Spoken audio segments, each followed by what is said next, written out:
Chào mừng các bạn đến Vietnam Innovator bản tiếng Việt. Hôm nay Miro có một khách mời rất là đặc biệt là anh Long Nguyễn, CEO và co-founder của Gene Story. Xin chào anh Long. Cảm ơn Miro và Việt Innovator Team đã mời mình đến hôm nay. Rất vinh hạnh.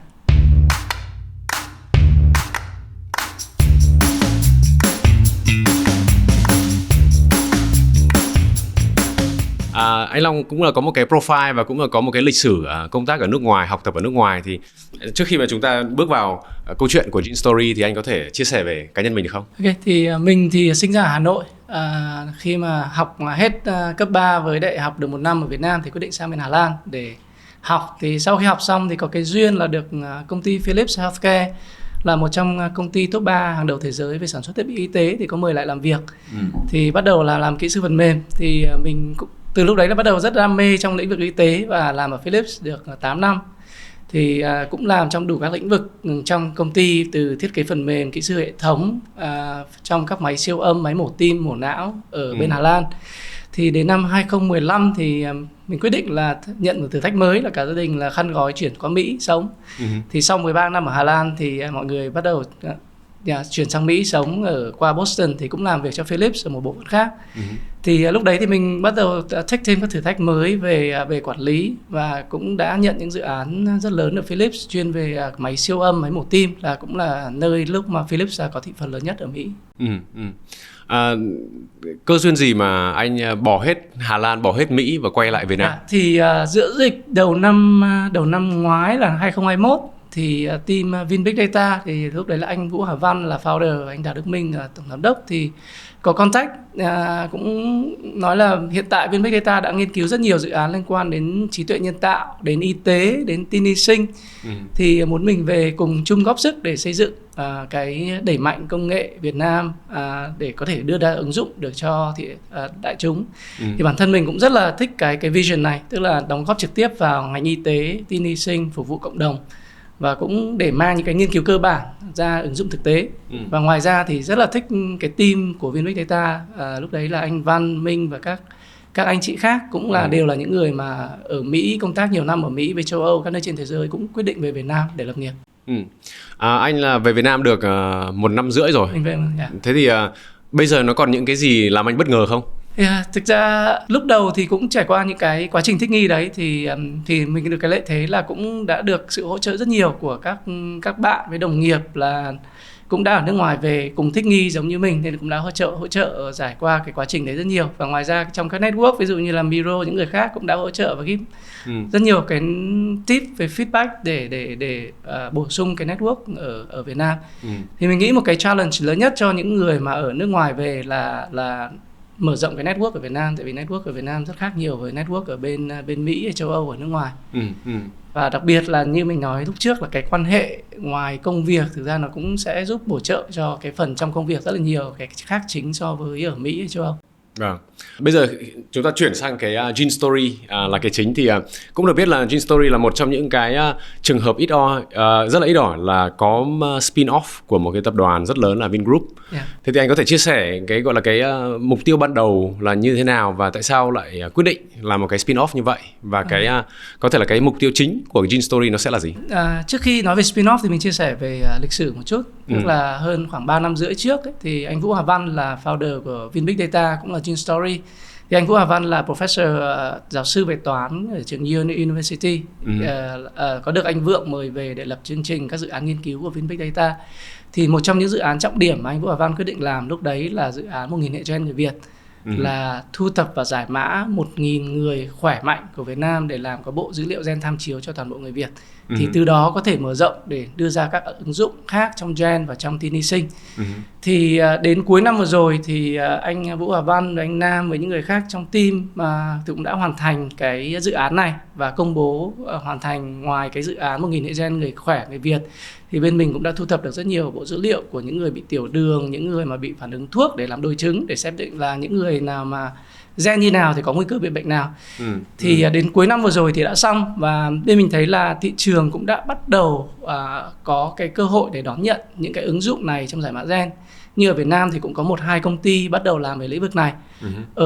Như mọi người cũng có thể biết là như ở Mỹ và châu Âu ấy, thì công nghệ này đã được ứng dụng rất là rộng rãi. Ví dụ như là ở Mỹ khoảng 20-30% dân số là bắt đầu tiếp cận những công nghệ giải mã gen dùng cho dự đoán nguy cơ bệnh tật này. Ví dụ như là mình có rủi ro bị ung thư, tiểu đường, tim mạch hay không thì có thể xác định được rất sớm, ngay cả từ khi còn bé, trẻ con. Rồi khi mà mình uống thuốc thì uống thuốc nào là tốt, thuốc nào là không tốt, thì bản thân là một viên thuốc đưa cho 5 người thì 4 người sẽ phản ứng hơi khác với viên thuốc đấy. Thì gen sẽ giúp trả lời được rất nhiều câu hỏi này. Thì bên mình thấy có rất nhiều tiềm năng để đưa ra ứng dụng như vậy. Thì anh Văn có thuyết phục chủ tịch Vingroup là để đưa ra spin-off ra một công ty riêng hoạt động như là một công ty công nghệ, giống như một mô hình của những công ty công nghệ khác ở Silicon Valley. Thì cái này cũng được tập đoàn chấp nhận. Thì cũng rất là may mắn là đây là công ty công nghệ đầu tiên của Vingroup, một tập đoàn lớn của Việt Nam, được hình thành như thế này. Anh có thể chia sẻ về các cái đóng góp hoặc là những cái phần gọi là cái toàn bộ cái gọi là cái đầu tư ban đầu, hoặc là cái số tiền ban đầu cần phải bỏ ra để làm một cái câu chuyện, để xây dựng lên một cái Gene Story, thì nó sẽ đòi hỏi những cái gì? Thì cái con số chính xác thì mình chắc không chia sẻ được, nhưng có thể nói qua. Tức là vừa rồi mình cũng nói để xây dựng cái dự án 1000 hệ gen thì đòi hỏi phải đi thu mẫu rất là nhiều, làm những cái dự án bài bản về thu thập dữ liệu này, phân tích dữ liệu này, giải trình tự gen này. Thì đòi hỏi là ngay cả về các nhân viên y tế, tin y sinh, thiết bị máy móc, trang thiết bị hiện đại. Ngoài ra các đội ngũ phân tích, tiến sĩ hàng đầu thế giới ở Mỹ cũng đã về giúp mình, công ty làm việc này. Thì cái đấy đã đòi hỏi chương trình đầu tư dài khoảng hơn 3 năm. Và cũng rất nhiều triệu đô được tập đoàn đầu tư vào đấy. Và một phần thì cái đấy cũng được dùng cho cộng đồng thôi, giống như là các nhà nghiên cứu, các đơn vị nghiên cứu khác cũng có thể ứng dụng cho cái đấy. Nhưng ngoài ra những cái mà gọi là insight, những cái mà knowledge, cái đội ngũ nghiên cứu đấy được thì có thể là dùng tiếp được cho những ứng dụng mới.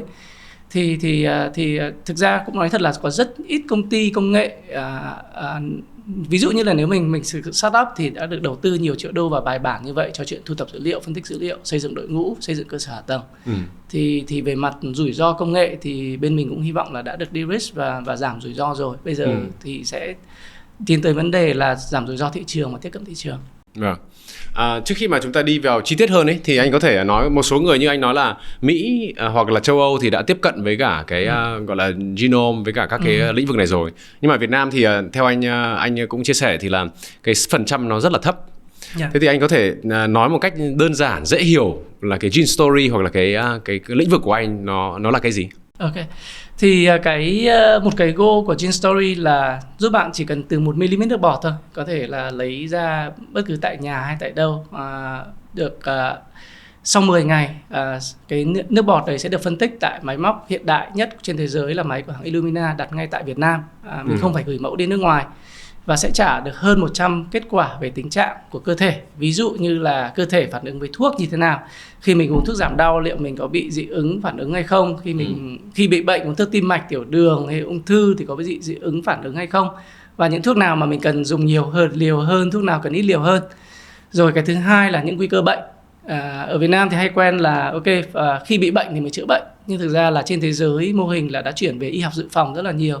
Tức là khi mà mình xác định nguy cơ sớm ấy, thì là cái tỷ lệ mắc bệnh sẽ giảm đi rất nhiều. Ví dụ như tiểu đường thôi, là khoảng 5% dân số Việt Nam bị tiểu đường, khoảng 5-6 triệu người.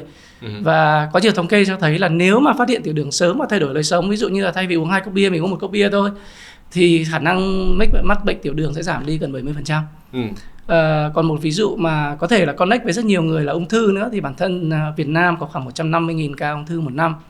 Và chúng ta thì chắc là trong người thân gia đình cũng biết rất nhiều người bị ung thư.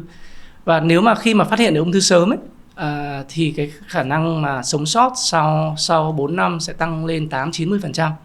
Thì khi mà phát hiện ung thư sớm, mà khi mà khối u ví dụ như là chỉ ở vùng ngực hay vùng nào đấy thôi thì cắt bỏ hoặc xử lý rất dễ dàng, cho đến khi mà dư căn đến giai đoạn thứ 4 thì gần như là không có khả năng chữa trị nữa. Thì cái công nghệ gen này cũng giúp được vấn đề detect được những cái ung thư sớm như vậy. Ngoài ra nữa thì có rất nhiều ứng dụng của giải mã gen. Ví dụ như là ngay cả bản thân tôi đến hơn 30 tuổi thì mới biết được là mình bị không tiêu hóa được sữa động vật. qua một xét nghiệm gen, giải mã gen ở bên Mỹ. Thì mình nghĩ là nếu mà mình phát hiện được điều này sớm hơn từ trẻ con chẳng hạn, thì bố mẹ sẽ không giúp nhồi nhét con uống sữa động vật nữa, mà thay vì đó là dùng sữa hạt hay là phô mai hoặc là trứng, thì sẽ tốt hơn cho chế độ dinh dưỡng rất là nhiều. Thì có một cái nữa là khoa học về gen ngày càng phát triển, thì sẽ giúp chúng ta giải quyết được nhiều cái khúc mắc, nhiều vấn đề hơn như nữa. Thế nữa. Thế thì anh có thể chia sẻ một cái gọi là customer journey, hoặc là khi mà một người mà ví dụ em đang quan tâm đến thì cái journey của em sẽ như thế nào, nó diễn ra như thế nào? Ok, thực ra thì một cái cách đơn giản nhất thì lên website của Gene Story, order bộ kit về nhà, thì chúng tôi sẽ gửi cho bộ kit lấy nước bọt các bạn. Bộ kit đấy được tiêu chuẩn của Mỹ, FDA approved. Thì chỉ cần đưa 1 mm nước bọt, tự làm rất là dễ. Trước đấy thì không được uống nước, không được ăn, không được hôn, một số cái không được. Đưa vào, sau đấy gửi lại phòng lab của Gene Story. Thì sau 10 đến 15 ngày thì chúng tôi sẽ gửi cho các bạn bộ báo cáo kết quả. Thì bộ này vừa có thể xem được trên website, chuẩn bị chúng tôi đưa ra mobile app nữa, có thể xem được trên mobile app. Ngoài ra những khách hàng nào order thì sẽ gửi bản cứng giống như là một quyển Gene Storybook rất là đẹp, giống như một cái photobook ấy, để mình có thể reference xem. Và sau đấy một cái quan trọng nữa là sẽ được tư vấn bởi các bác sĩ và chuyên gia hàng đầu của làm việc liên kết tại các bệnh viện của Gene Story và các đơn vị hợp tác cùng. Thì khi cái thông tin mà bác sĩ tư vấn sẽ là rất quan trọng, giúp mình thay đổi lối sống, giúp mình giảm rủi ro và thăm khám các cái nguy cơ có thể mà mình gặp phải. Tuy nhiên là ví dụ như bây giờ hình dung là khi mà nhận một cái Gene Storybook hoặc là nhận một cái báo cáo, thì những cái thuật ngữ, từ ngữ ở trong đấy nó rất là phức tạp. Thế thì liệu một con người thông thường như ví dụ như em, thì liệu em đọc xong cái bản báo cáo em có biết cần phải làm gì không? Đúng là cái này câu hỏi rất hay, là một cái challenge lớn đối với phần làm sao mà dùng công nghệ gen này để dễ tiếp cận được mọi người hơn. Thì thông thường hồi xưa nếu mà mọi người đọc các bản báo cáo xét nghiệm rồi máu thì gần như nhìn thông tin giống như là từ Latin và gần như mình không thể hiểu nữa. Đúng không? Nhưng mà đội content của mình cũng đã rất cố gắng làm việc cùng với các bác sĩ. Thứ nhất là phải đảm bảo thông tin lâm sàng chính xác. Thì các thông tin này được tạo ra và review bởi các bác sĩ Đại học Y Hà Nội, Thành phố Hồ Chí Minh, những bác sĩ đầu ngành, và được review bởi bác sĩ đầu ngành để đảm bảo thông tin lâm sàng. Thì đầu tiên là phải chính xác. Nhưng ngoài ra ấy, thì cũng được làm việc cùng rất nhiều những bạn content, marketing và khách hàng để giúp mọi người dùng những cái ngôn ngữ. Khi mà lựa chọn giữa hai ngôn ngữ, mà một ngôn ngữ phức tạp và ngôn ngữ dễ hiểu hơn, thì mình sẽ dùng ngôn ngữ dễ hiểu hơn. Để cho mọi người dần dần đọc và có thể là consume, hấp thụ được một cái đấy một cách dễ dàng. Ngoài ra thì có rất nhiều thông tin bổ ích khác có liên quan đến đời sống. Ví dụ như những cái liên quan đến về hấp thụ vitamin này, rồi sử dụng thuốc với nước, với tập thể dục. Những cái lời khuyên đấy thì cũng rất là gần gũi với mọi người thôi, cũng không có gì quá xa lạ cả. Nhưng ngoài ra thì đặc biệt là cái phần liên quan đến thuốc thì là sẽ có rất nhiều thông tin mà nó mang tính chất gọi là hơi đặc thù một chút. Thì chúng tôi khuyên là những thông tin đặc biệt về thuốc với rủi ro sức khỏe thì luôn được tư vấn bác sĩ, chứ không tự quyết định khi mà đọc cái báo cáo như vậy. Khi mà mới bắt đầu anh nói thì anh nói là công ty công nghệ, nhưng mà đây là một công ty khá là đặc thù về mặt lĩnh vực và cái chuyên môn. Thế thì cái công nghệ thì nó sẽ có cái sự hiện diện ở đâu trong cái Gene Story này? Thực ra công ty đây là một công ty công nghệ sinh học và công nghệ y tế. Thì bản thân ấy là công ty áp dụng rất nhiều AI và Big Data trong đấy. Ví dụ như là mình vừa nói là cái bộ dữ liệu của 1.000 gen người Việt và thêm rất nhiều bộ dữ liệu khác, là một cái bộ dữ liệu lớn mà cần phải xử lý. Ví dụ như là một bộ gen của người mà đưa ra là tương đương với khoảng 300 GB, tức là tương đương với khoảng gần 50-60 bộ phim phân giải cao. Đấy là một bộ gen một người. Và trong khi đấy mình sẽ xử lý 1.000 người hoặc nhiều nghìn người nữa mà mình đang thu thập. Thì đấy là dữ liệu rất là lớn, cần được lưu trữ một cách bảo mật và được xử lý. Và sau đấy thì thuật toán, dùng rất nhiều thuật toán AI để xác định là ok, cái gen người nào thì sẽ nguy cơ bị tiểu đường cao, gen người nào nguy cơ mắc tiểu đường thấp, rồi gen người nào nguy cơ ung thư cao, gen người nào ung thư thấp, gen người nào thì có nguy cơ phản ứng với một thuốc đặc biệt, thuốc giảm đau, gen người nào không bị. Thì cái đấy đã áp dụng AI và trí tuệ nhân tạo rất là nhiều trong đấy. Thì toàn bộ cái đấy là cái foundational stack, cái cốt lõi, giá trị cốt lõi về mặt công nghệ của Gene Story.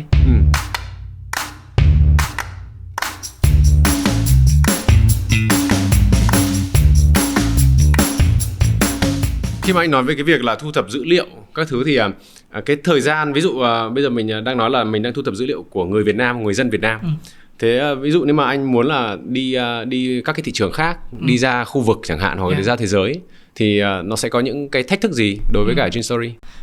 Thì thứ nhất là by the way nói là cái điểm mạnh của bên mình là có thu thập được rất nhiều dữ liệu người Việt Nam. Nhưng ngoài ra trước đấy thì để gọi là tạo cái pipeline phân tích thì bên mình cũng đã dùng rất nhiều dữ liệu của thế giới khác. Ví dụ như là có nhiều bộ dữ liệu open trên thế giới mà cũng được chia sẻ cho cộng đồng, ví dụ như là 100 đến 500 nghìn mẫu bệnh hoặc mẫu khỏe của UK Biobank hoặc những trung tâm khác. Thì bên mình cũng đã dùng để cộng với thêm những dữ liệu Việt Nam để làm tham chiếu và để validate một cách chính xác cho người Việt. Thì trong bộ dữ liệu đã có cả người nước ngoài và người Việt Nam rồi. Nhưng ngoài ra thì bên mình cũng đã muốn càng mở rộng để thêm những cái bộ dữ liệu khác để làm giàu thêm bộ dữ liệu. Ví dụ như một cách đơn giản là thu dữ liệu của những người nước ngoài đang sống ở Việt Nam chẳng hạn. Như Việt Nam có một cộng đồng expat rất lớn và hoàn toàn là có thể hợp tác và làm với Gin Story. Còn ngoài ra thì có một số các đối tác khác của Gin Story, có mạng lưới đội ngũ cộng tác khoa học, rồi các công ty partner rất là nhiều ở Đông Nam Á với Mỹ có thể cùng hợp tác phân tích, chia sẻ dữ liệu và xử lý. Nhưng đương nhiên là luôn phải đảm bảo về tính bảo mật của dữ liệu này và được sự đồng thuận của người dùng khi mà tham gia vào chương trình nghiên cứu. Khi mà chúng ta đang động chạm đến con người thì anh có thể chia sẻ về team của anh và chia sẻ về cái quy mô với cả cái gọi là cái tỷ lệ những người làm công nghệ, những người chuyên môn và những người chuyên gia thì nó sẽ như thế nào? Thì cái team hiện tại thì founding team thì có, đầu tiên mình nói là có anh Vũ Hà Văn là founder và chủ tịch hội đồng quản trị. Thì anh Văn là giáo sư toán, mọi người cũng chắc biết tiếng rồi, ở Yale University, có tham vọng, khát vọng là đưa công nghệ Việt phục vụ rất nhiều người Việt Nam. Thì anh Văn cũng có rất nhiều cái background trong ngành này, về trong ngành dược với xác suất thống kê về y, nên là hỗ trợ về mặt khoa học với tầm nhìn rất là tốt. Ngoài ra thì có anh Võ Sĩ Nam thì là tiến sĩ về tin y sinh, thì cũng ở Mỹ về, cũng về hơn 1 năm, không, thực ra hơn 2 năm rồi. Thì anh Nam thì rất là đam mê trong lĩnh vực tin y sinh và nghiên cứu, và đã làm ở những trung tâm ung thư hàng đầu của Mỹ như là MD Anderson Cancer Center. Còn ngoài ra thì có anh Minh cũng là tiến sĩ ở Đại học Johns Hopkins về trong founding team. Và bản thân mình đó là 4 người trong founding team. Còn ngoài ra trong team thì có rất nhiều các cái chuyên gia nghiên cứu về tin y sinh hàng đầu đến từ Mỹ với cả các nơi khác trên thế giới về. Mình hay nói đùa là Việt Nam có khoảng 30-40 người chuyên về tin y sinh, thì team Gin Story chiếm gần một nửa rồi vì đội ngũ tin y sinh nghiên cứu rất là mạnh.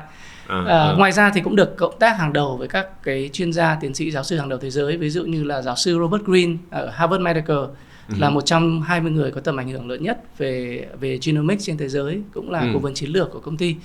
Và giáo sư Đặng Văn Chí trong hội đồng giải thưởng VinFuture đã rất nổi tiếng về ung thư của Mỹ, cũng là trong hội đồng của công ty. Ngoài ra thì công ty đấy một nửa là R&D, đội nghiên cứu khoa học, phát triển sản phẩm, PM. Còn một phần khác thì cũng đang mở rộng hơn, cũng đội ngũ cũng nhỏ thôi, nhưng mà cũng đang expand là về customer service và business development và marketing. Thì các độc giả nghe nếu mà hứng thú thì cũng mà cùng chung chí hướng thì cũng xin mời apply vào để đẩy mạnh cái mảng này ở Việt Nam hơn.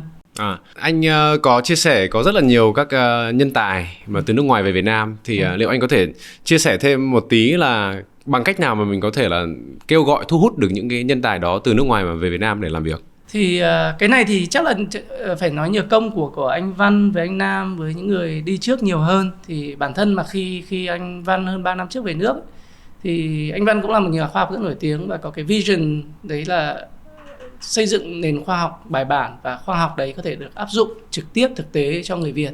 Thì rất nhiều những nhà khoa học hàng đầu, những bạn nghiên cứu đã buy in vào cái vision đấy. Thì ở Việt Nam có rất ít đơn vị mà mình có thể làm nghiên cứu một cách bài bản, có bộ dữ liệu lớn để khai thác như vậy và dùng những cái công nghệ đấy để áp dụng trực tiếp cho người dùng. Thì những cái cơ hội đấy không nhiều. Thì các bạn đều đã buy in với cái vision, mission đấy để theo cùng với Việt Nam. Thì đương nhiên là để giữ những cái đội ngũ đấy thì công ty luôn phải tiếp tục đổi mới và tạo ra những cái giá trị cho cộng đồng. Để các bạn ấy luôn có cái motivation để tiếp tục cống hiến. Vâng. Nghe câu chuyện đó thì có vẻ như là cái đây là cả cái vòng đời của con người là sẽ đi gắn liền với cái Gin Story. Ví dụ như kiểu liên quan đến thuốc, chẳng hạn là mình dị ứng cái gì các thứ ấy, thì cái quá trình mà ví dụ mình đến gặp bác sĩ, đi khám rồi bác sĩ kê thuốc cho mình, thì lúc đấy mình làm sao mà phản ứng và làm sao mình gọi là sử dụng các cái dữ liệu của GenStory được để mình mua đúng thuốc thì nó sẽ hiện ở đâu, hoặc là mình sẽ có những cái gì để hỗ trợ mình trong cái quá trình ví dụ đi khám mà bác sĩ này bác sĩ nọ. Cái đấy cũng là một câu hỏi rất là hay và thực ra là một lĩnh vực rất là mới. Ví dụ như bản thân ở các nước đang phát triển như nước Mỹ chẳng hạn, thì khi mà rất nhiều người được làm giải mã gen rồi thì nhiều khi các bộ sơ gen này được tích hợp vào cái sổ sức khỏe điện tử, thì rất nhiều bác sĩ là có thể dùng thông tin đấy để tra cứu là biết là người này có gen nào, đột biến nào và không tránh sử dụng thuốc nào. Ở Việt Nam thì cái đấy còn rất là mới, thì nên là GenStory cũng đang xây dựng cái hệ thống cùng với các bệnh viện bác sĩ để mở rộng việc ứng dụng và công nghệ dùng gen này cho về thuốc ở Việt Nam. Thì để dần dần mà khi mà càng nhiều bác sĩ, càng nhiều phòng mạch dùng hơn thì việc tra cứu sử dụng thông tin cũng dễ hơn. Ở thời điểm hiện tại thì có hai cách, tức là bác sĩ sẽ nhận được thông tin đấy, tức là một khách hàng là có dị ứng với thuốc gì và nên cảnh giác với thuốc gì và nên tránh. Và thứ hai là khách hàng cũng nhận được thông tin đấy và có thể cầm thông tin đấy đi gặp bác sĩ của mình để trong chuyện tra đơn. Vâng. Khi mà anh nói đến bác sĩ như vậy thì bây giờ chắc là cái phần hạ tầng của mình sẽ phải đảm bảo, nghĩa là mình có từ lab, từ phân tích, từ dữ liệu đến phòng khám rồi là tư vấn. Thì mình làm sao đảm bảo được toàn bộ cái hạ tầng đấy cho nó xuyên suốt được? Thì cũng có một lợi thế là GenStory là công ty bắt đầu thành lập được liên kết với tập đoàn Vingroup nên có rất nhiều lợi thế. Ví dụ như là việc hợp tác với Bệnh viện Đa khoa quốc tế Vinmec. Thì GenStory cũng tự hào là một đơn vị mà sở hữu được công nghệ từ A đến Z, tức là từ chuyện lấy mẫu cho đến chuyện phân tích phòng lab ngay tại Việt Nam. Phòng lab được tiêu chuẩn quốc tế, thiết bị rất hiện đại đặt ngay tại Vinmec. Cho đến chuyện đội ngũ phân tích, tin y sinh, tính toán như mình đã nói rồi. Và cái platform mà để trả kết quả thì bên mình cũng đã build xong và đang bắt đầu tiến hành dùng cho người dùng rồi. Và cái bước mà tiếp theo quan trọng nhất là Miro mention là bác sĩ bắt đầu tư vấn, chuyên gia bắt đầu tư vấn và làm gì tiếp theo. Thì đây là cái bước handshake mà cần hợp tác rất nhiều với các đơn vị lâm sàng, đơn vị bác sĩ. Ngoài Vinmec ra thì bên mình cũng đang mở rộng mạng lưới để cùng hợp tác với rất nhiều bệnh viện khác. Mà hiện tại thì mình cũng chưa thể nói tên được vì cũng đang trong quá trình thảo luận. Thì cái việc kết hợp với các bác sĩ đấy cũng là rất quan trọng. Đấy, ví dụ như là mình có nguy cơ tiểu đường thì nên thay đổi chế độ dinh dưỡng như thế nào để có thể sống tốt và phù hợp, và kết hợp với quá trình thăm khám sức khỏe hàng năm như nào cho tối ưu. Thì bởi vì GenStory bước đầu thì đã được lợi thế là hợp tác chiến lược về mặt lâm sàng với Vinmec nên cũng đã triển khai được bước đấy một cách tương đối bài bản so với các cái startup đơn thuần khác. Nghe cái câu chuyện của anh thì nghe chừng nó có vẻ là dễ, nhưng mà thật ra nếu mà đi sâu vào từng bước một thì nó rất là phức tạp. Đặc biệt là khi ở Việt Nam là đang cái mindset là mình đi chữa bệnh nhiều hơn là phòng bệnh. Đấy thì tất cả mọi thứ đang đều, cả hệ thống nó đang đều như vậy. Thế thì anh có thể chia sẻ về những cái khó khăn của mình khi mà bắt đầu mình xây dựng lên công ty này, những khó khăn và những cái cơ hội nó đang ở đâu? Thì đúng, đấy là một điều rất là khảo sát mọi người như Miro nói thì ở Việt Nam mấy ngày hôm nay mình nghe rất nhiều mọi người bảo chưa thấy quan tài chưa đổ lệ. Thì khi mà bị bệnh rồi thì mọi người mới bắt đầu quan tâm. Nhưng mà bản thân mình thấy là đang có sự chuyển dịch sau cái dịch bệnh Covid vừa rồi ấy, thì mọi người bắt đầu quan tâm hơn cái chuyện là phòng bệnh và chăm sóc sức khỏe mình hơn. Ví dụ như là sau Covid vừa rồi ở Mỹ với Việt Nam là rất nhiều người bị những bệnh liên quan đến mental health ảnh hưởng nhiều, thì những cái đấy cũng liên quan một phần đến gen. Thì dần dần thì và một cái yếu tố quan trọng nữa là cái middle class ấy, số người mà có thu nhập tương đối cao ở Việt Nam dần dần tăng lên rất nhiều và đang tăng hơn 10%. Thì bây giờ ở Việt Nam có khoảng 33 triệu người là có thu nhập khoảng 700-800 đô một năm, thì có thể là một tháng hoặc thì có thể afford được những dịch vụ như thế này. Thì bên mình hy vọng là partner cùng với những đơn vị khác như Vietcetera, những đơn vị khác để dần educate mọi người là thực ra là phòng bệnh sẽ hiệu quả hơn nhiều so với chữa bệnh. Thì những ví dụ mình nêu ra, phát hiện ung thư sớm thì giảm rủi ro chết, và nếu mà phát hiện muộn thì gần như là không có một cái khả năng nào khác. Rồi như việc thuốc, Việt Nam một năm nhập viện đến 120 hay 150.000 ca do phản ứng phụ của thuốc. Nếu mình đầu tư một chút để xác định phòng thì giảm cái tải cho nền y tế rất là nhiều. Thì đấy là những cái dần dần thì bên mình cũng muốn hợp tác và cùng đi cùng các cái pioneer để đưa ra những số liệu chính xác để dần thuyết phục những policy maker để dần dần tập trung nhiều hơn cái đối trọng trong việc y học dự phòng. Đấy đúng là cái câu chuyện với cả journey của GenStory nó còn rất là dài, thì còn phải cần gọi là đi xây dựng cái con đường của mình. Khi mà anh đang nói về cái việc là có rất là nhiều các cái factor mình cần phải involve vào, Thì trong cái quá trình mà mình đang đi ấy, thì anh gặp những cái khó khăn nhất ở đâu? Cái đoạn nào, cái khúc nào nó là cái mệt mỏi nhất? Có hai cái chính. Thứ nhất là một cái yếu tố mà Miro cũng mention là cái educate thị trường, để mọi người hiểu là y học dự phòng là quan trọng. Thì mình sẽ bắt đầu bằng một số lượng pioneer và mở rộng cái đấy ra thôi, và cũng rất hy vọng hợp tác với cùng các đơn vị đối tác và ngay cả các công ty cùng ngành nữa để cùng educate thị trường trong việc này. Thì đấy là cái thứ nhất. Cái thứ hai của mình là cái challenge là bắt đầu là đội ngũ khoa học, đội ngũ nghiên cứu khoa học, thì nên là một số cái lĩnh vực khác, ví dụ như là về business development hay là về những cái yếu tố mang tính chất creative, đối với trong team mình một số bạn thì có nhiều kinh nghiệm rồi, nhưng đa số người khác là còn là mới. Thì nên là trong quá trình mà xây dựng team và mở rộng build thị trường thì cũng là một cái challenge mà team cũng thực sự là muốn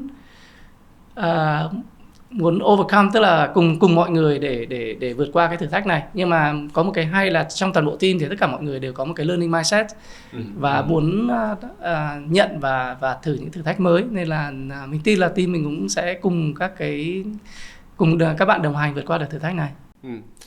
Chẳng hạn là trong vòng khoảng 3 năm tới là cái phần educate market đã xong rồi, về mặt hạ tầng thì nó cũng đã xong rồi, thì lúc đấy thì cái câu chuyện của Gin Story sẽ đi tiếp đến đâu?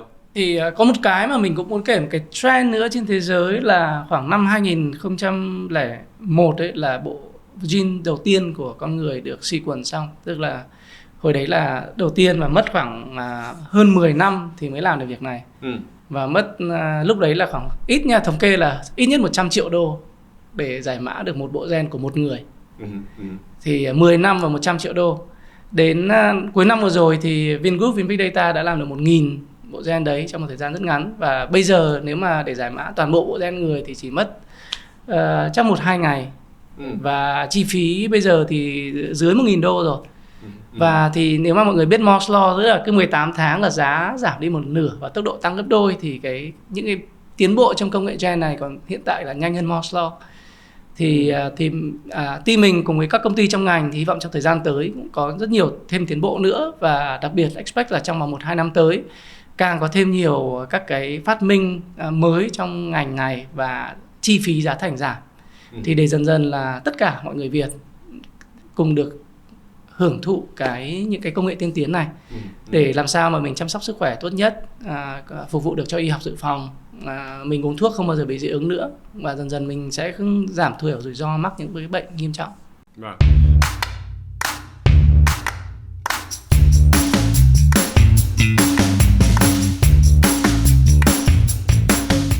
Bây giờ em cũng chưa rõ về cái phần gọi là cái market của cái mảng này, cái lĩnh vực này như thế nào. Thì theo thống kê, một số các cái thống kê cũng cho thấy là người Việt Nam là đang spending rất nhiều tiền cho cái việc chữa bệnh, nhưng mà đặc biệt là nước ngoài.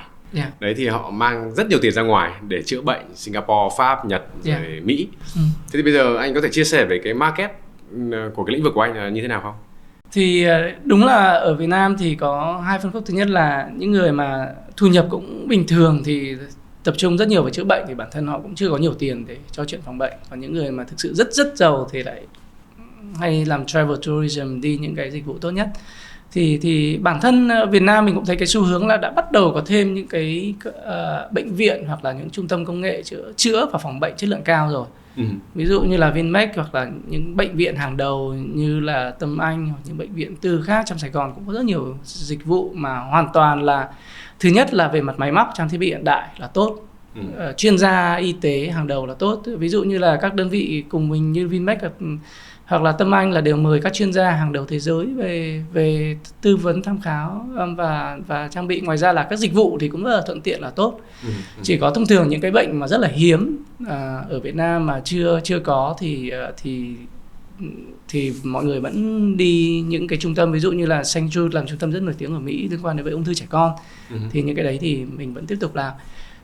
Nhưng mà ngoài ra thì có một lợi thế là Gin Story thì đã được liên kết với rất nhiều các cái đơn vị nghiên cứu hàng đầu thế giới như Harvard Medical, những cái trung tâm liên kết, thì để kết hợp cho cái quá trình phòng bệnh và thăm khám như vậy cho những đối tượng khách hàng. Bây giờ chúng ta nói về cái thị trường Việt Nam thì theo cái kế hoạch của anh thì bao giờ Việt Nam có thể đạt được cái mức như kiểu là châu Âu hoặc Mỹ?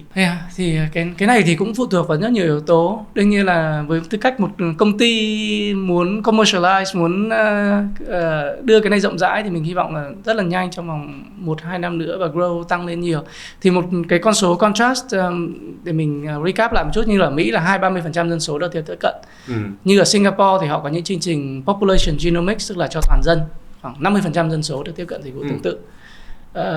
Và khi mà có một cái hay là khi càng nhiều người dùng thì chi phí lại càng giảm xuống. Ở Việt Nam thì còn dưới 0,5 dân số. Thì cái này mình expect là nó sẽ tăng theo một cái quá trình rất là dài, không thể nào tiếp cận như ở Mỹ ngay được.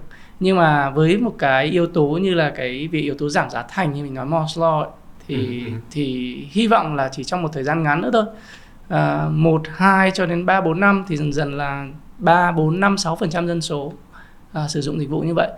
Và hy vọng có thể là sau 10 năm nữa thì mình đạt được đến cái mức độ mà Mỹ hay là thị trường các nước trên thế giới như là Singapore đạt được. Khi mà nghe câu chuyện của anh mà tất cả những cái bên mà liên quan ấy thì nó thực ra nó đang là một cái hệ sinh thái rất là khổng lồ. Vì anh vừa cover được cái phần phân tích dữ liệu, rồi anh cover cái phần hạ tầng là các bệnh viện, phòng khám, sau đấy là phần tư vấn dinh dưỡng và thậm chí là cả đồ ăn, rồi là có thể là liên quan đến thể thao, thể dục nữa. Thế thì liệu Gstory có nghĩ đến cái việc là mình sẽ tự xây dựng một cái ecosystem về sức khỏe như thế không? Thực ra cái đấy là great point. Thì cái đúng là để cung cấp cái giá trị cho cả customer journey thì cần một cái ecosystem như vậy, tức là từ dinh dưỡng, thể chất cho đến phòng bệnh, cho đến chữa bệnh. Thì cái Gstory thực sự là muốn build up một cái ecosystem như vậy, tức là toàn bộ phục vụ cho y học dự phòng và empower cái health journey của tất cả các gia đình Việt Nam. Thì nhưng đương nhiên là không phải việc gì cũng phải là core competency của Gstory và mình tự làm được. Bên mình rất mạnh về khả năng Big Data, AI, phân tích, tính toán, những yếu tố liên quan đến lâm sàng, việc mà tư vấn khách hàng liên quan đến bệnh, liên quan đến lâm sàng. Nhưng ngoài ra thì cũng đang reach out với rất nhiều đơn vị khác để cùng hợp tác. Thì nên làm sao mà mục tiêu là build được một cái ecosystem cùng với các partnership như vậy càng nhiều càng tốt. Ví dụ như là bên mình đã reach out với rất nhiều bệnh viện, phòng khám, clinics, rồi ngay cả các cái đơn vị tập, ví dụ như là các phòng tập như California hoặc các đơn vị dinh dưỡng khác để cung cấp những cái full service cho khách hàng để tối ưu cái customer journey của họ. Khi mà mình bây giờ đang nói về cái việc là ở tại Việt Nam và các cái phòng clinic các thứ ấy, thì anh có thể chia sẻ là cái độ openness của các phòng đấy thì nó như thế nào đối với cả một cái lĩnh vực mới như thế này? Cái đấy cũng tùy yếu tố. Ví dụ như là về phần thuốc thì là một cái cũng tương đối mới. Ví dụ như về phần thuốc, gen trong thuốc gọi là pharmacogenomics thì ở Mỹ với Singapore các nước tương tự được áp dụng rất là nhiều rồi. Nhưng thực ra Việt Nam hiện tại thì cũng mới được áp dụng và được đón nhận bởi các bác sĩ cũng gọi là tư tưởng tương đối mới và cũng một số ít thôi. Thì ví dụ như là ở bệnh viện như Vinmec, Đại học Y, Bạch Mai thì bên mình cũng nói chuyện với khoảng 10-20 bác sĩ là họ cũng rất thực sự hiểu về cái ứng dụng này và áp dụng rồi. Thì mình cũng hy vọng là các bác sĩ đấy và đồng hành cùng với mình là cùng lan tỏa cái ứng dụng đấy cho nhiều hơn bác sĩ nữa. Thì ví dụ như đến tháng 9, tháng 10 này thì Vinmec có kết hợp với mình tổ chức hội thảo khoảng 500 bác sĩ chuyên miễn dịch. Thì những cái hội thảo đấy thì bên mình cũng hy vọng là đẩy mạnh cái công nghệ và ứng dụng công nghệ này cho nhiều hơn bác sĩ ở Việt Nam.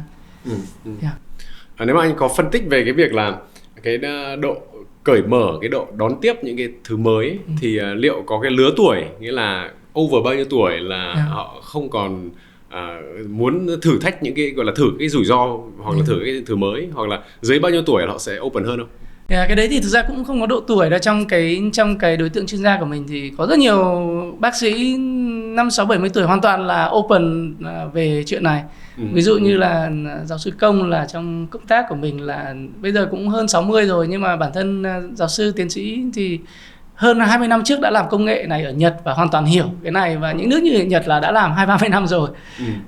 Thì họ rất hiểu, và dần dần thì mình thấy đặc biệt là những người rất nhiều giáo sư tiến sĩ ở nước ngoài về và cũng dùng cái đấy, và bản thân là những bạn trẻ ở Việt Nam cũng đã tiếp cận và được học hỏi rất nhiều từ bên đấy, thì dần thì cái số lượng đấy sẽ tăng lên rất nhiều và không có bất kỳ độ tuổi nào.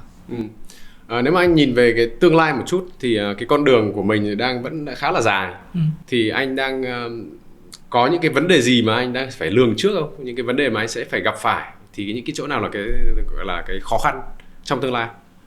Thì cái một phần là về cái phần educate user về thị trường cũng là một cái quan trọng. Nhất là bao giờ về technology cũng trải qua cái hype circle, tức là đầu tiên là small adoption, rồi xong nhiều một chút thì rất nhiều người dùng và expect rất nhiều về cái này.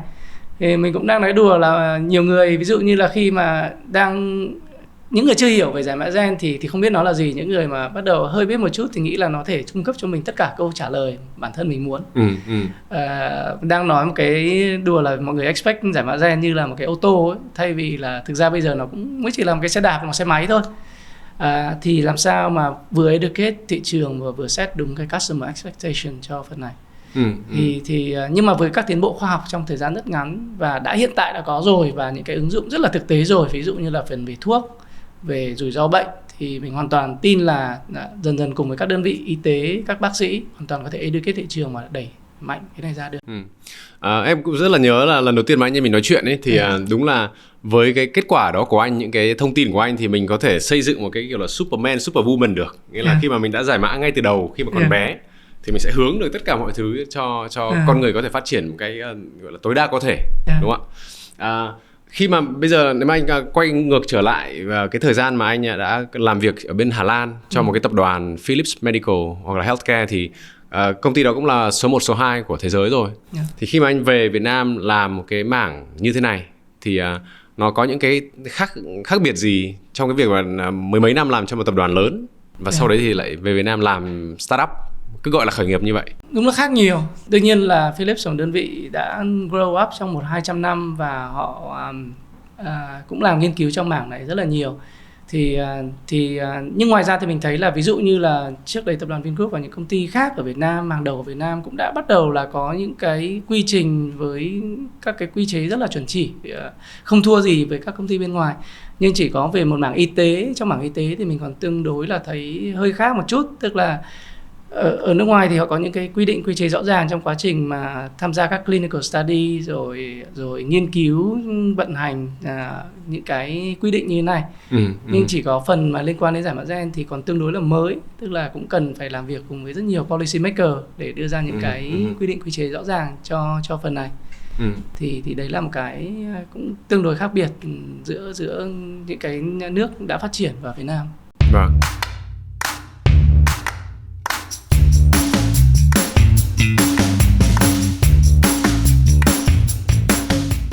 Thì bây giờ là mình đã giải quyết về phần nhân sự. Thế bây giờ là nếu mà đi đường dài thì chắc rằng là cái phần tài chính nó cũng sẽ là rất là quan trọng. Thế thì anh có thể chia sẻ một chút về cái bức tranh trong cái tương lai gần đây, thì anh sẽ cần phải kêu gọi như thế nào, hoặc là cần sẽ phải huy động các cái nhà đầu tư hay là các cái fund hay là như thế nào, thì anh có thể chia sẻ thêm được không? Đúng. Thì như mình cũng chia sẻ lúc đầu là từ 3 năm trước tập đoàn cũng đã đầu tư rất nhiều để có bộ cơ sở dữ liệu lớn. Thì bây giờ cũng là một cái tin vui là cái foundational là cũng đã được gần như ready rồi.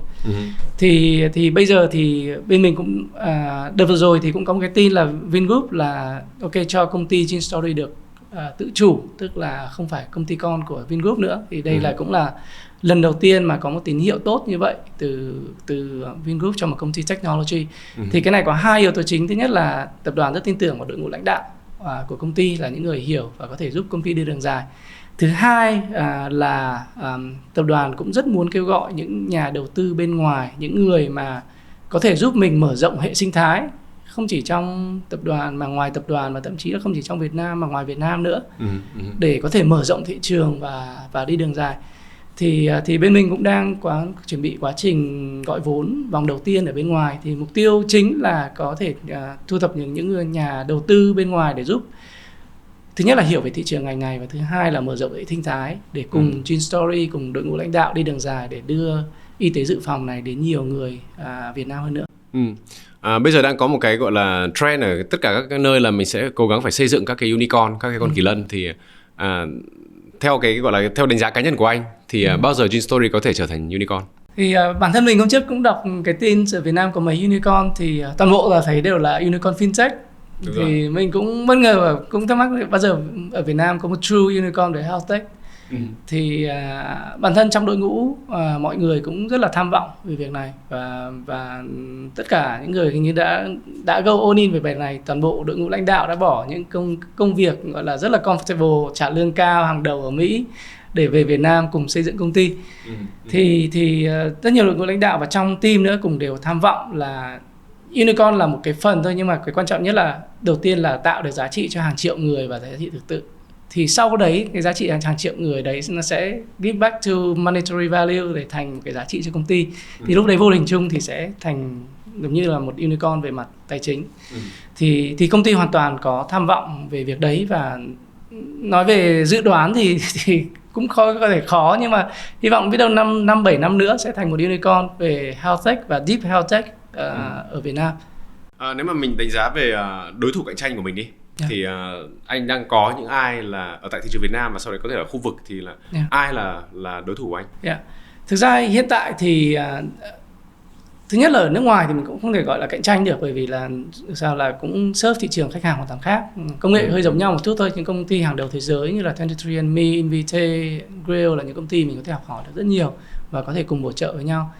Ở Việt Nam thì có 2-3 công ty làm về lĩnh vực này, ví dụ như là Gene Solution và Genetica, nhưng bản thân mình cũng nói trong ngành là mình không coi đấy là công ty cạnh tranh, bởi vì là thị trường rất là nhỏ, chỉ có 0,5 dân số được dùng dịch vụ này, và hoàn toàn giống như là đại dương xanh. Thực ra các công ty đấy có thể bổ trợ với nhau để cùng educate thị trường và cung cấp các dịch vụ thực sự là complementary cho nhau.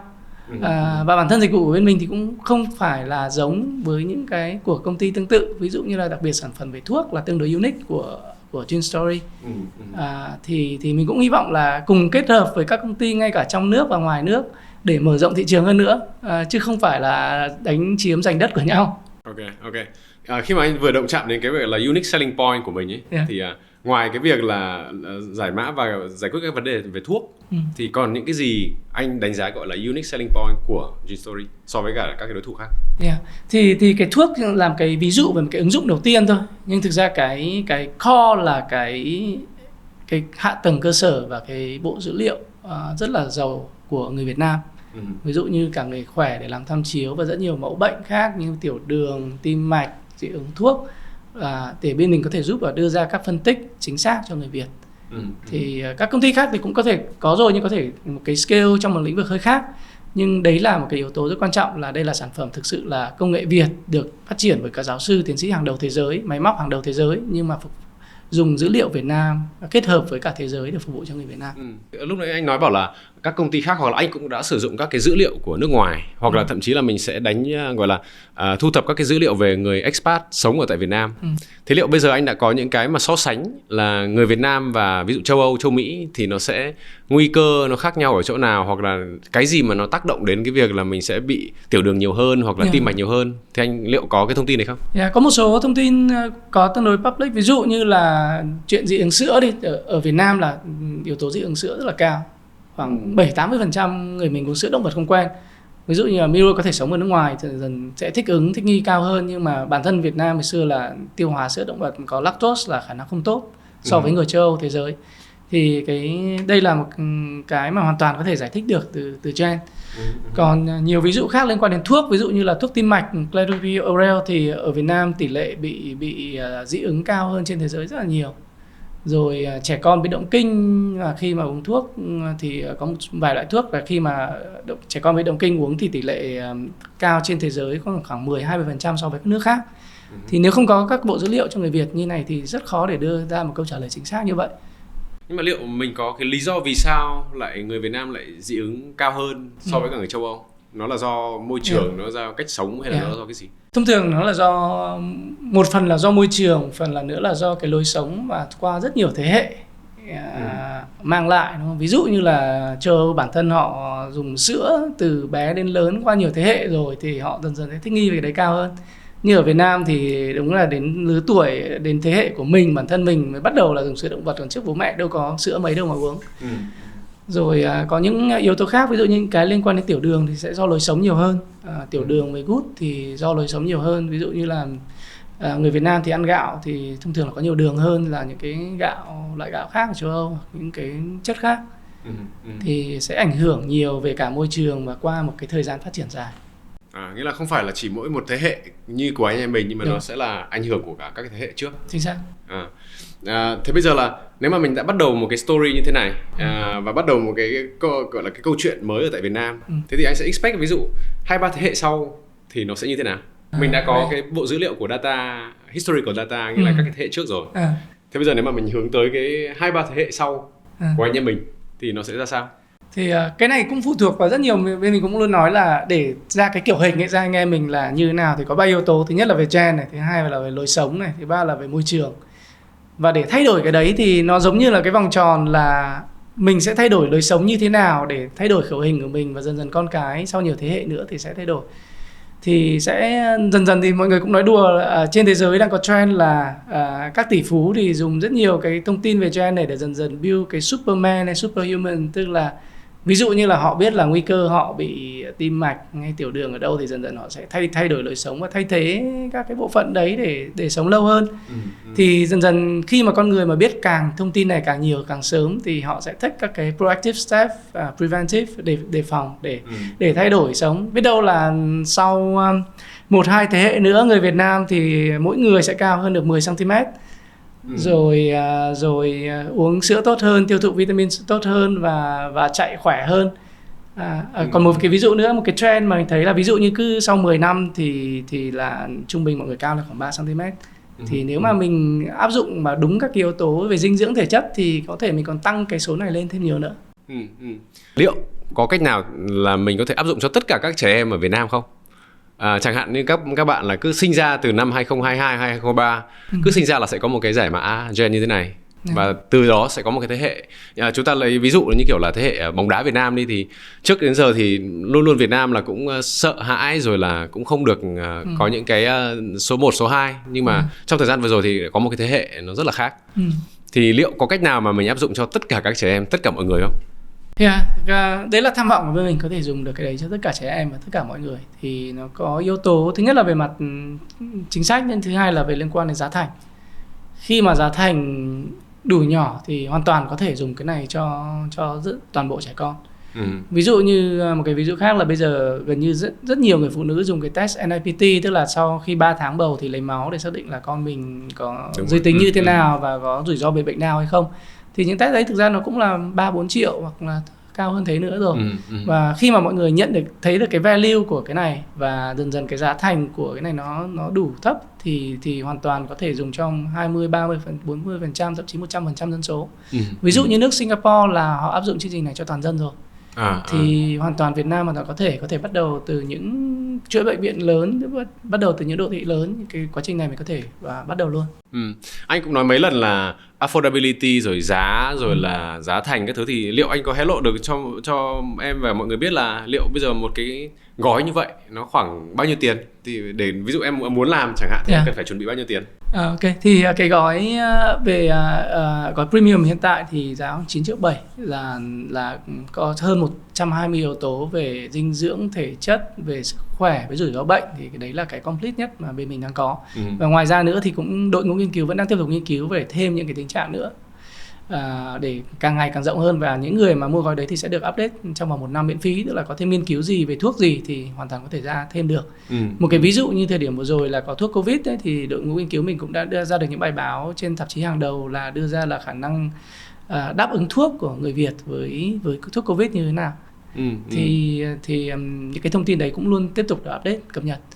Thì cái gói basic hơn thì hơn 6 triệu thì có ít hơn số loại thuốc, ít hơn một số bệnh, nhưng mà hoàn toàn có thể upgrade được lên gói premium. Cái này thì cần sẽ phải làm một lần hay là mình cần sẽ phải repeat lại nhiều lần sau 1-2 năm hay là như thế nào anh? Cái công nghệ hiện tại thì là làm một lần. Công nghệ hiện tại là một lần, nên chính vì thế nên là có ích lợi nhất khi mà trẻ con làm từ sớm thì là có cái value cho cả hành trình cuộc đời là nhiều nhất. Nhưng ngoài ra thì cái mà gọi là recurring value ấy, là những cái nghiên cứu mới của khoa học là luôn luôn mới. Thì đội ngũ hoàn toàn có thể nghiên cứu và đưa lại được các giá trị cho mọi người trong cả cuộc đời, chứ không chỉ một lần. Chỉ có một cái trường hợp mà thay đổi thì cần làm nhiều lần là liên quan đến phần ung thư tumor ấy, thì là những người mà muốn phát hiện ung thư sớm thì sẽ được khuyến khích là nên làm khoảng 18 tháng hay 2 năm một lần để cho những cái cập nhật mới nhất về DNA ung thư. Không biết ở nước ngoài thì liệu cái này nó có nằm trong cái gói ví dụ bảo hiểm, mình có thể sử dụng bảo hiểm để dùng đấy không, hoặc là nó là một cái benefit của công ty, của doanh nghiệp, thì liệu anh có thể chia sẻ thêm là ở nước ngoài nó như thế nào và Việt Nam mình có thể áp dụng như thế nào? Có rất nhiều mô hình về chính sách ở nước ngoài hỗ trợ. Ví dụ như bản thân mình mấy năm trước ở Mỹ thì làm cái test của 23andMe thì được giảm giá 30-40% bởi vì là cái chương trình bảo hiểm mà công ty đóng cho chính phủ. Vì là nhà nước nhận thấy là cái lợi ích cái đấy liên quan đến phần y học dự phòng và tối ưu sức khỏe. Ví dụ như là đợt vừa rồi có công ty Grail, công ty rất nổi tiếng về Mỹ làm về xét nghiệm ung thư sớm ấy, thì bảo hiểm cũng đã trả tiền cho những người trên 50 tuổi có nguy cơ cao. Hoặc là toàn bộ những người mà là về trong veteran, những cựu chiến binh là đang được dùng những chương trình này miễn phí ở Mỹ. Còn ví dụ như ở Đức mình vừa đọc được là cái test NIPT về tiền hôn nhân ấy, là bây giờ bảo hiểm đã bắt đầu reimburse rồi. Thì đấy, với ba yếu tố đây, educate thị trường, thứ hai là giá, thứ ba là chính sách và các công ty khác, thì mình hoàn toàn có thể là đưa cái này lên một scale lớn ở những nước đang phát triển như Việt Nam. Ví dụ về mặt luật pháp ấy, thì liên quan đến dữ liệu, tại vì những cái dữ liệu này rất là nhạy cảm, đặc biệt là trước là em ở bên Đức thì tất cả những cái dữ liệu liên quan đến gọi là sức khỏe của mình thì đều chỉ là một mình anh biết, thậm chí là vợ con rồi bố mẹ cũng không được phép tiếp cận. Thì liệu cái gọi là cái legal framework hiện tại ở Việt Nam thì nó đang như thế nào và nó sẽ phát triển như thế nào? Thực ra cái yếu tố này ở Việt Nam còn tương đối là mới. Tuy nhiên là tất cả các đội ngũ lãnh đạo của Gene Story cùng đã được làm việc ở các tổ chức y tế hàng đầu thế giới thì cũng aware được việc này rất rõ ràng. Nên là ngay từ đầu trong khi làm một hệ gen thì toàn bộ cả cái về policy của công ty là theo cái GDPR, là cái chuẩn mà cao nhất về bảo mật dữ liệu của châu Âu và trên thế giới. Và những cái này như là thông tin chỉ được người sở hữu thông tin có và hoàn toàn có thể yêu cầu xóa, phá hủy và chỉ được chia sẻ khi được chấp nhận, thì những cái này toàn bộ đã được build vào cái consent form, tức là giấy đồng thuận với khách hàng. Còn ngoài ra các thông tin được bảo mật rất là chặt chẽ thì công ty đã được chứng chỉ ISO 27001 về bảo mật dữ liệu cho quy trình đấy. Nên là còn một yếu tố thứ ba nữa rất quan trọng là vì là gen của mình được xử lý ngay tại phòng lab ở Việt Nam nên không phải gửi đi nước ngoài, nên mà về bảo mật dữ liệu ở yếu tố quốc gia cũng rất là được đảm bảo. Hôm nay thì cũng có một cái câu chuyện rất là thú vị, đặc biệt là đối với em, cá nhân em thì là nó là một câu chuyện rất là mới. Bây giờ thì em cứ coi như là cái này là anh đang có thể là sản xuất ra Superwoman, Superman. Thì nếu mà anh là Superman thì anh sẽ làm những cái gì? Anh sẽ làm, ví dụ cho anh 3 điều anh làm thì anh sẽ làm những cái gì? Yeah, interesting question. Mình cũng đang nghĩ về hồi trước không biết Miro xem phim Forrest Gump không? Em có. Thì hồi bé xem phim đấy thì thực ra sau khi xem phim Forrest Gump là cái inspiration để mình bắt đầu việc chạy. Thì khi mà anh Forrest từ bé là anh phát hiện ra có tài năng chạy và chạy gần như là không bao giờ mệt, và khi mà đến lớn lên là anh chạy từ bờ đông sang bờ tây đến nhiều ngày tháng liền và gần như không mệt mỏi. Thì lúc đấy mình cũng ước muốn là ok, mình có thể luôn chạy như thế và trong không bị mệt mỏi và có thể khỏe mạnh như vậy. Thì cái này thì bây giờ thì cũng hơi sớm, nhưng có thể liên quan một phần liên quan đến phần yếu tố hiểu về cơ thể và hiểu về gen rất là nhiều như mình nói. Nếu mà khi mình hiểu về cơ thể hơn, biết nhu cầu mình năng lượng cần gì, thiếu gì và để chăm sóc sức khỏe tốt hơn thì dần dần mọi người cũng sẽ đạt được cái level và cao hơn như thế nữa. Để dần dần là có thể giống như là Forrest Gump mà chạy không mệt mỏi, không ngừng nghỉ. Còn một yếu tố thứ hai thì nó cũng hơi serious hơn một chút, thì Miro, mấy bạn gái của Forrest Gump trong phim đấy là Jenny thì cũng bị bệnh ung thư sớm. Thì và cũng chết rất là trẻ và để lại đứa bé đấy, thì bản thân trong gia đình, bạn bè, mọi người thì cũng rất nhiều người bị như vậy. Thì nên là mình cũng hy vọng là khi mà công nghệ này phát triển thì dần dần mọi người cũng sẽ phát hiện được những cái này, ung thư hoặc những bệnh trọng rất là sớm để mình tránh cái nguy cơ như vậy. Thì dần dần là cũng tạo nên các Superman, Superwoman là sẽ không bao giờ bị mắc những bệnh trọng hoặc bị ung thư.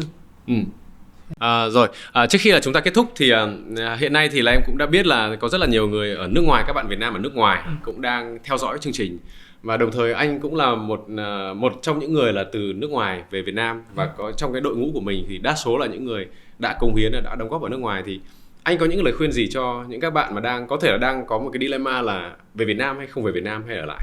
Thì bản thân mình luôn thích những cái thử thách mới. Ví dụ như là hồi năm 2015 ấy, thì là quyết định là hồi đấy là đứa thứ hai có 2 tháng tuổi, quyết định là cả 2 đứa trẻ con, cả nhà khăn gói ra đi sang Mỹ. Thì lúc đấy, trước khi đấy mọi người khuyên là ok, công việc mọi cái đang ổn định, thế sang làm gì? Nhưng mà khi mà sang thì đã học được rất nhiều cái mới về cả về mặt tài chính, sự nghiệp, công việc. Thì sau 6 năm thì cũng đã xây dựng được một cái sự nghiệp nhất định ở Mỹ, cũng đã có những thành công nhất định trong sự nghiệp cả về tài chính và công việc. Thì đến đầu năm 2021 thì quyết định về Việt Nam. Thì mọi người cũng bảo thôi về Việt Nam làm gì, mọi việc đang ổn định tốt như thế.